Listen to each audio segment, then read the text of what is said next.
Les Gabonais se sont rendus aux urnes ce samedi 27 septembre pour les élections législatives et locales, marquant une étape clé visant à clore définitivement la période de transition ouverte par le coup d'État du 30 août 2023. Ce scrutin met un terme aux 56 ans de règne du Parti démocratique gabonais PDG et vise à compléter l'ossature institutionnelle du pays. Environ 900 000 électeurs se sont exprimés sur une population de 2,5 millions d'habitants pour élire 145 députés, dont 2 de l'étranger, ainsi que des conseillers municipaux et départementaux. Moins de 6 mois après l'élection de Brice Clotaire Oligui Nguema à la présidence, avec près de 95% des voix, le principal enjeu est de déterminer les équilibres entre les forces politiques soutenant le chef de l'État.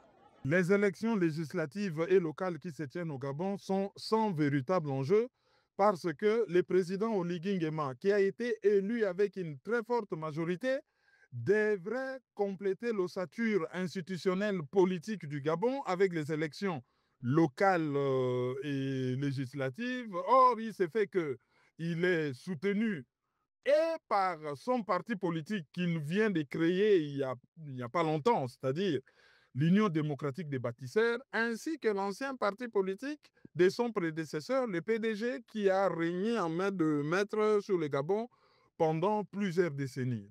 Selon les chiffres du ministère de l'Intérieur, plus de 18 000 candidatures ont été validées pour 3 223 sièges, dont 145 à l'Assemblée nationale et 3 078 au niveau local. Par ailleurs, 156 445 modifications ont été apportées aux listes électorales, comprenant 18 170 nouveaux inscrits, 124 472 changements de centre de vote, 617 radiations et 13 680 mises à jour diverses. Maintenant, sur le plan local, quelques candidats peuvent tirer leur épingle du jeu en ciblant des problèmes locaux qu'ils pourront mettre en exergue et peut-être espérer acquérir une stature nationale un peu plus tard. Mais au niveau du Parlement national, il n'y a vraiment aucun enjeu. Ça sera soit le parti d'Oligui Nguema, soit le PDG, or les deux soutiennent le président.